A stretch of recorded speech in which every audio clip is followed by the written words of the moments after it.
नमस्कार, मी पंजाब डक. तर सर्वप्रथम आज 28 आणि 29 तारखेपर्यंत तुम्हाला एक सांगू इच्छितो, जे वंचित जिल्हे आहेत, वंचित पावसामधून जे वंचित राहिलेले सोलापूर जिल्हा, बीड जिल्हा, नांदेडचा काही भाग, त्याच्यानंतर परभणी जिल्ह्याचा काही भाग, त्याच्यानंतर इकडं नंदुरबार जिल्हा.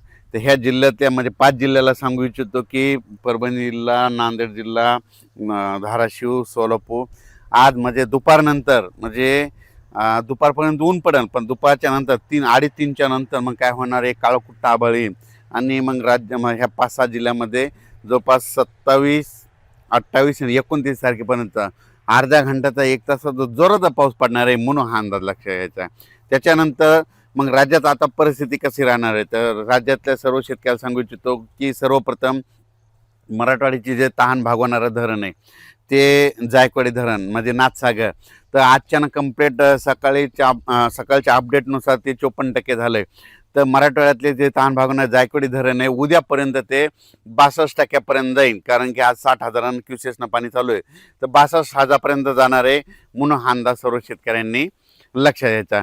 त्याच्यानंतर परत एक तुम्हाला शेतकऱ्यासाठी आनंदाची बातमी, कारण की बंगालच्या खाडीमध्ये एक कमी दाबाचा पट्टा तयार होत असल्यामुळं 29 तारखेला ते काय होणार आहे की इकडं नागपूरकडे येणार आहे. 29, 30, 31 आणि 1 तारखेच्या दरम्यान मग नागपूर, चंद्रपूर, वर्धा, भंडारा, गोंदिया, यवतमाळ, अमरावती, वाशिम, हिंगोली, अकोला, बुलढाणा, शेगाव, खामगाव, मेकर म्हणजे 30, 31 आणि 1 तारखेच्या दरम्यान ह्या पट्ट्यामध्ये जवळपास 10, 15, 16 जिल्ह्यामध्ये मात्र मुसळधार पाऊस पडणार आहे, म्हणून हा अंदाज लक्षात घ्यायचा.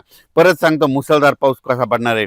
नाशिक जिल्हा, नंदुरबार जिल्हा, धुळे जिल्हा, जळगाव जिल्हा, संभाजीनगरचा उत्तरेकडील भाग, संभाजीनगर, त्याच्यानंतर जालना जिल्ह्याचा राजूर गणपतीच्या तिकडून जळगावपर्यंत म्हणजे जळगावपर्यंत, त्याच्यानंतर इकडं बुलढाणा जिल्हा पूर्ण, अकोला जिल्हा पूर्ण, अमरावती जिल्हा पूर्ण, त्याच्यानंतर इकडं नंदुरबार, आपलं नागपूर, भंडारा, गोंदिया, चंद्रपूर, यवतमाळ आणि वाशिम ह्या पट्ट्यामध्ये काय होणार आहे, मुसळधार पाऊस पडणार आहे. कारण की जे चक्रीवादळ मध्य प्रदेश आणि महाराष्ट्राच्या बांधीनं हे कमी दाबाचा पट्टा असा जाणार आहे आणि गुजरातमध्ये जाऊन मात्र धुमाकूळ घालणार आहे, म्हणून गुजरातच्या शेतकऱ्यांनी हे अंदाज लक्षात घ्यायचा.